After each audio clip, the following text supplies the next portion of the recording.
Hello my loves, in this tutorial I'll be sharing with you guys how I made this beautiful baby gown with Peter Pan collar and a bishop sleeve. If this is what you're interested in learning, please keep on watching and let's get straight into it.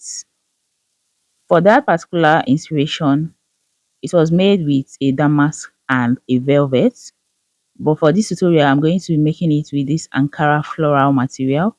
I've put away the lining, so we are going to be folding our Ankara print. Now, if I want to fold this Ankara, I'm going to fold into four. Now, the front is going to be on top, and then the back is going to be underneath with the zipper allowance. So here is the zipper allowance, and here is the center fold of the front. Now, I'm going to go ahead and draw out the base line, and this baseline is going to serve as the shoulder line as well, and I'm going to draw it across. And guys, the full length of this baby gown is 37 inches. First, we are going to have to draft out the half scale, and the half scale is 14 inches. That is the half length.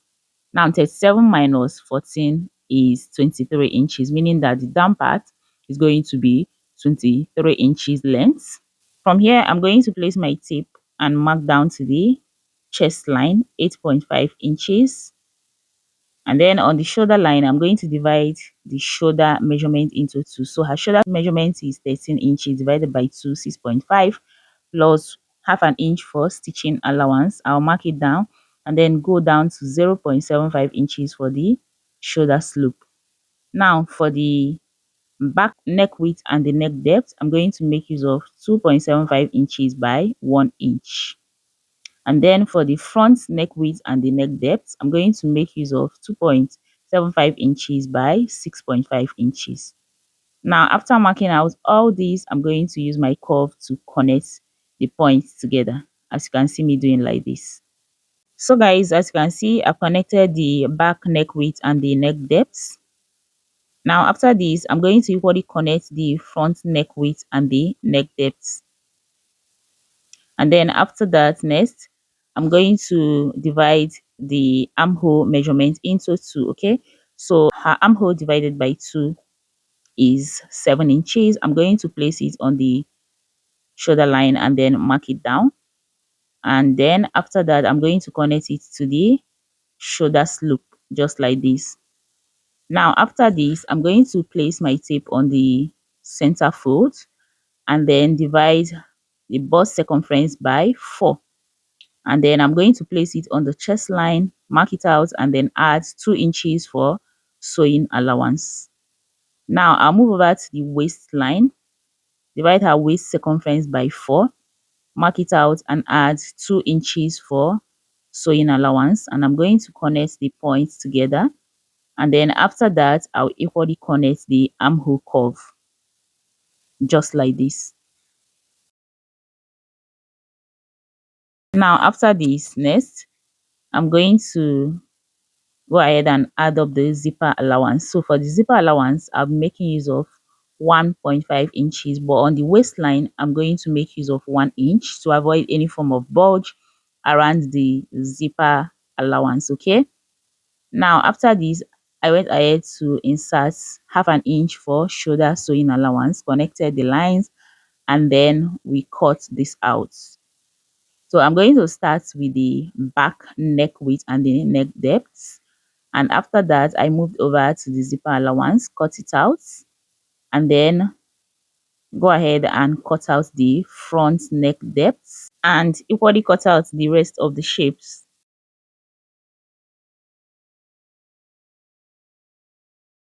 Now I've gotten to the waistline. I'm going to add up half an inch for joining this upper part to the down part, as you can see. So guys, we are done cutting out the front and the back. So this is what I have. Now after this, I'm going to equally cut out my lining.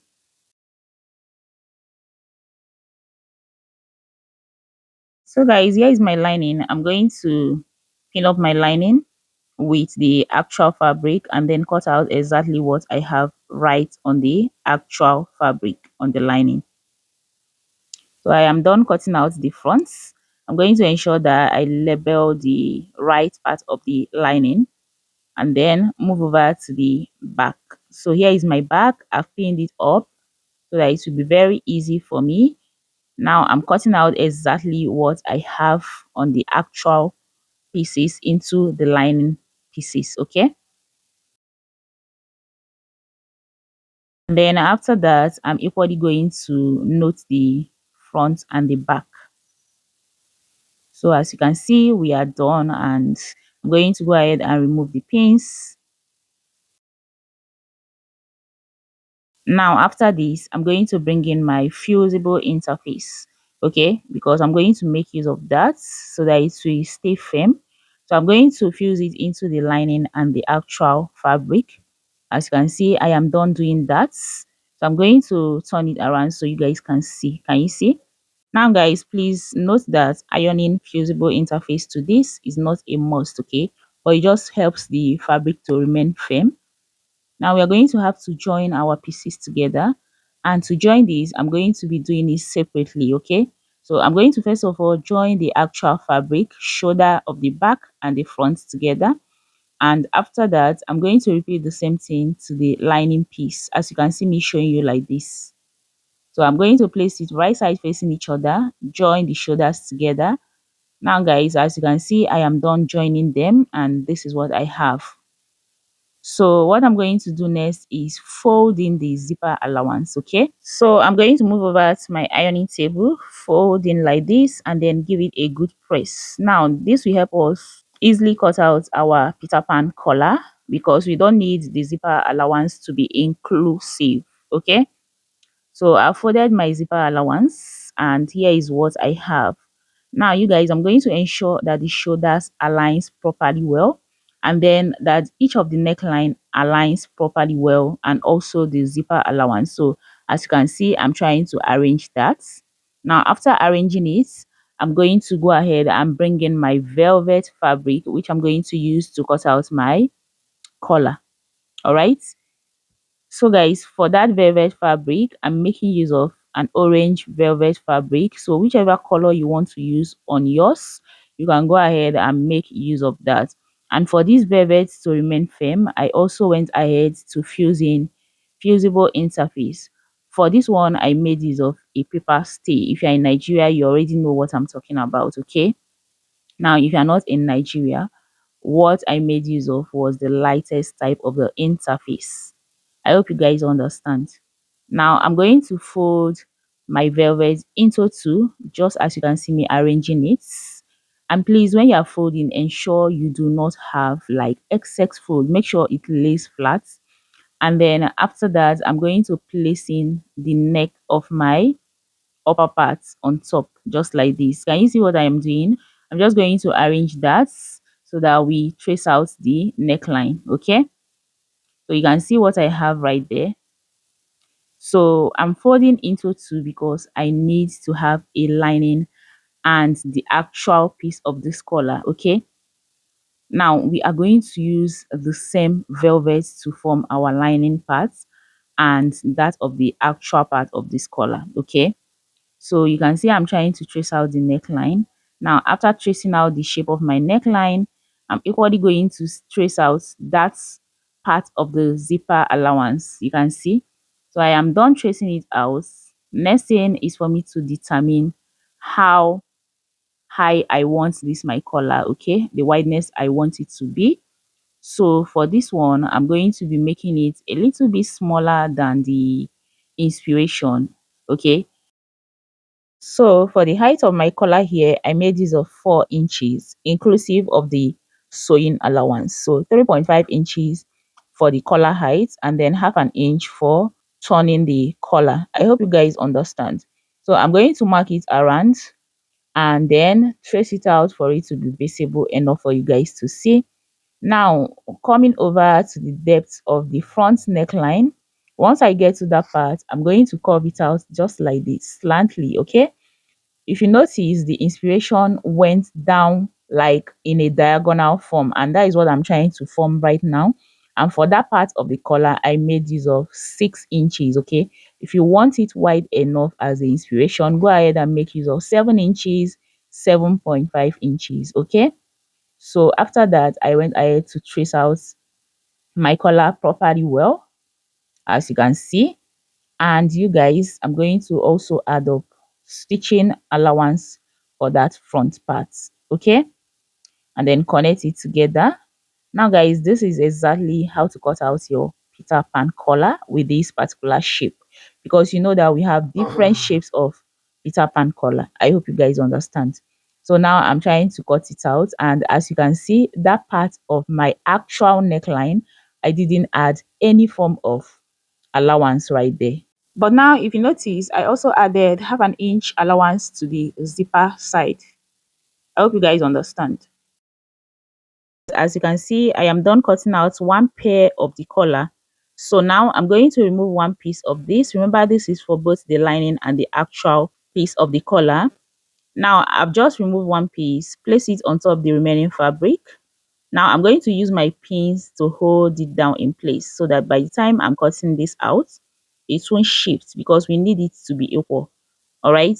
Now I am done pinning it up. I'm going to go ahead and cut out exactly what I have right here. Okay, so I'm cutting out exactly the same thing, as you can see.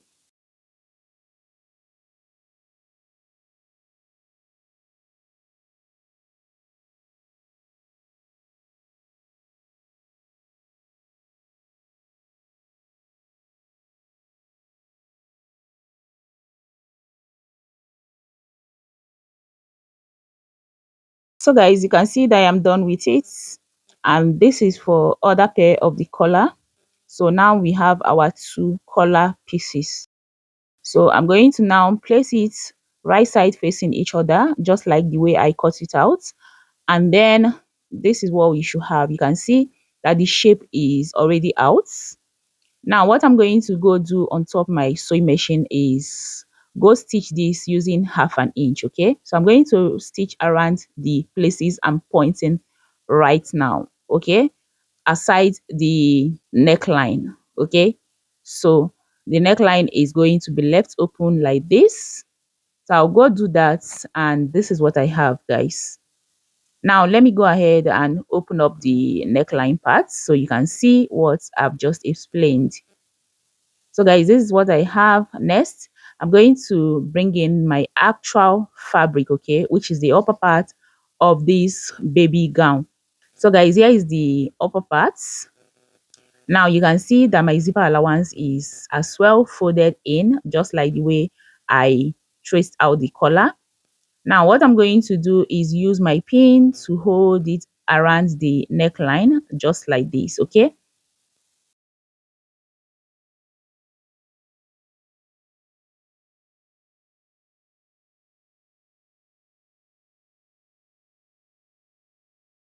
As you can see, I am done pinning up one part of it. I'm going to bring in the other one, also pin it up, move over to my sewing machine, and then stitch it down with a tiny stitch just to hold it on the neckline. And then after that, I'm going to bring in my lining, place it right side facing the right side, and then I'm going to pin it up just to hold it down in place. I'm going to ensure that the shoulder of the lining and the actual fabrics aligns properly well. I'm equally going to make sure that the zipper allowance side aligns properly well, okay? And then I'm going to trace out my neckline, okay? Because I'm going to use half an inch to stitch this. So I'm trying to locate the middle of my neckline, the front neckline especially. I've gone ahead to sew it using half an inch, okay? So after this, I'm going to go ahead and place my notches. After placing my notches, I'm going to cut out a little bit of the seam allowance, as you can see me doing, because I don't want it to be bulky by the time I top stitch. Now after that, I'm now going to move over to my sewing machine and top stitch, just like I'm showing you right now, okay? So if I'm top stitching, my top stitch is going to go towards the lining side, as you can see. And then after that, I'm going to turn it over to show you guys what I have. So I am done doing that. Now I'm going to go ahead and stitch up the side seam, okay? Now to also stitch up the side seam, I'm going to be doing this fabric to fabric and then the lining to the lining using my seam allowance that I left while drafting this out.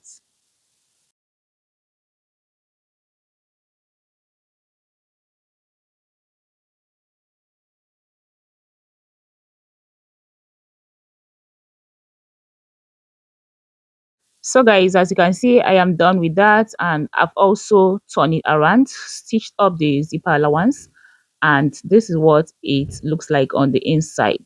Very neatly finished. Now I'm going to go ahead and join my zipper allowance, okay? And then after that, I'll give it a good press. Now we are done with the upper part. It is time for us to move over to the down part. Now remember, initially I told you that the full length of my gown is 37 inches, right? And we have sewn the upper part, which is from the shoulder to the half length, 14 inches. Now the full length, which is 37 inches minus this 14 inches, will give us 23 inches, okay? So the length of the down parts, which I'm going to be cutting out, is going to be 23 inches. So that is what I have on top the table, okay? So the length of the fabric I have on top the table is 23 inches. So let me go ahead and measure it so that you guys can see. Okay, so first of all, I'm going to start from the length, and after that, I'm going to also measure from the full length. So you can see I have 23 inches plus 2 inches, which I'm going to use to turn the hemline. Now, if I start from this 14 inches to the down part, I have 39 inches. 37 inches plus 2 inches, which I'm going to use for the turning allowance. I hope you guys understand. Now for the length of these down parts, which is the wideness of the down parts, okay, because I'm going to be pleating the waistline, you can see that the fabric is very long, okay. So what I did right there was to use the round waist measurements of this my small baby gown, which is 32 inches, times it by 3 so that I'll be able to pleat it around, and the pleating is going to overlap each other. So this is why I have a very long fabric right here, so that the pleating can be able to overlap each other properly well. Now I've also gone ahead to cut out a lining for this, as you can see, and the lining is equal to the size of the fabric as well. So guys, I'm equally going to go ahead and fuse in a peplum stay into this. Okay, so this is a hard peplum stay, so I'm going to be fusing it into the actual fabric. And then for the lining, I'm not going to fuse anything. Now, if you want to make use of a light paper stay, go ahead and fuse into the actual fabric and the lining as well. But because I'm making use of a peplum stay, which is a hard one, I just did it on the actual fabric. I hope you guys understand. Now I'm going to turn my fabric the right side and equally turn my lining the right side. So right side facing each other. I'll move over to my sewing machine and stitch this. And then I'm equally going to add up this crinoline into the down part of this my fabric, okay? So you can see, go ahead and place the right side of the lining and the actual piece on top each other, and then place the crinoline and turn it over, okay? So the crinoline is going to help it stand more. That is the reason for adding that.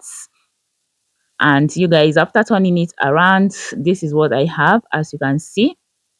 So I've also gone ahead to match up the upper parts, and you guys, this is what I have. Now I'm going to locate the middle of this my fabric, okay. After turning it, locate the middle, and then locate the middle of the upper part as well, so that we can be able to pleat this properly.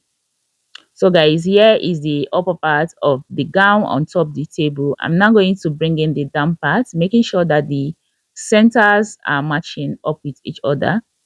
I'll go ahead and use my pins to hold them down together, and you guys, please pay good attention to how I'll be pleating this. So guys, what I will do is to arrange it in place, make sure that the middle aligns properly like I said, and then the first pleat is going to be right on the center, and after that you're going to have to keep pleating until you get to the zipper allowance of one side, okay.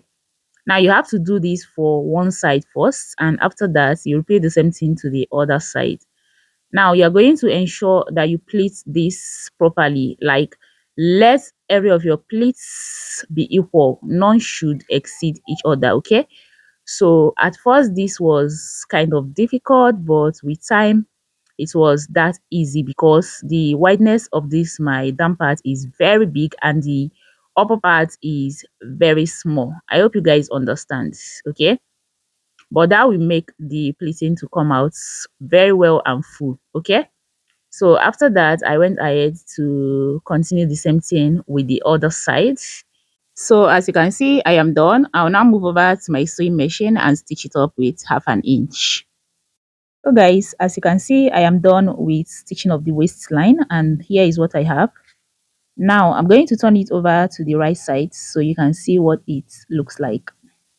And the next thing I'm going to do now is go ahead and stitch up the zipper allowance, give it a good press. And then to fix my zipper, I'm going to have to take my tape down from the neckline to about 18 inches. Okay, so from this my neckline to 18 inches, I'm going to stitch it up with a loose stitch, and then from the 18 inches downwards I'm going to stitch with a tight stitch. Now after that I'll give it a good press, follow the line and fix in my zipper. Okay, so you can see I am done fixing in my zipper, and this is what we have, and here is the front of it. Now guys, next thing is for us to fix in the sleeve. Okay, so I've gone ahead to cut out my sleeve off camera. The sleeve is going to be a bishop sleeve, but as you all know, this is for a baby gown. Okay, so here is my bishop sleeve. I've cut it out. So what I did was to measure the round armhole and then added up some inches, because right at the round armhole I'm going to have to pleat it, okay, to be fuller at that part. And also to the down parts I used the wrist measurement times 3, okay, to do that. And then for the band I used the actual wrist measurement to cut it out. Now the height of this band is 3 inches, and then the width of the band is 8 inches. Okay, her actual width of the band is 8 inches, but I added up some inches for seam allowance and ease allowance. Okay, because that part of the wrist is not going to be that tight. Now after that I'm going to face it right side facing each other and then stitch it up. As you all know, I've explained what I'm going to be doing to the upper part, so I'll run a new stitch right there, gather it and then fix it into my armhole. Now guys, I've also cut out the pieces I'll be using for the belt. The height of this belt is 2 inches, but after stitching up with 1/2 inch I'm going to have 1.5 inches. So what I did was to cut out enough band that will go around her waistline, and then after that I'm going to have to stitch it up right at the upper part and then curve it out so that it looks like a baby belt. Okay, so guys, I am done fixing the hand, and you can see this is what the sleeve looks like. Now next thing I'm going to do is go ahead and fix in the belt. Now I've gone ahead to stitch up the belts using 1/2 inch, and I left like an opening right at the center where I'm going to follow to turn out these belts. Now to turn out my belt I'm going to be using my machine screwdriver. Okay, so you can see what I am doing right there. I'm just going to use it to turn it out. Okay, so I'm going to keep pushing from one end, and then I would come out to the middle, and after turning from one end I'll bring it out properly and then turn out the other end. So guys, I am done with this and I've given it a good press. This is what I have. Now here is my belt. You can see how beautiful it's looking already. I'm going to now fold in my belt to locate the middle of the belt, and then I'm going to have to open up my zipper and then fixing this my belt into the waistline. Okay, so you can see what I am doing. Now I'm going to make sure that I locate the middle of these belts. After locating the middle of the belts, I'm going to go ahead and align the middle of the belt with the middle of my dress. Okay, and then I'm going to go ahead, move over to my sewing machine, stitch it up just like this. So I'm going to first of all sew right at the center like this. After that I'm going to sew on the side seams. So I will sew on one side seam and equally stitch it up on the other side seam. Okay, so guys, as you can see I am done stitching in the belts. This is my neckline. And then I'm going to flip it over to the back side so that we tie up the belts. So this is what you want to do after wearing the gown on the baby. Zip it up and then you tie the belts. Now it is time for us to bead up the neckline, okay? But I won't be doing that on camera. I actually have a detailed tutorial on how to use this spell setting machine. I'll be linking it in the description box so you go check it out. I also done a tutorial on how to bead on fabric. I'll also link it in the description, okay? So I'll be using this pearl and the pin, bead up on the collar, and that is that for this tutorial, you guys. So you can see that this is actually very simple. This is our gown. If you find this tutorial helpful, please do make sure to give it a thumbs up and share it so that more people can get to see it. I'll see you guys in my next tutorial. Bye.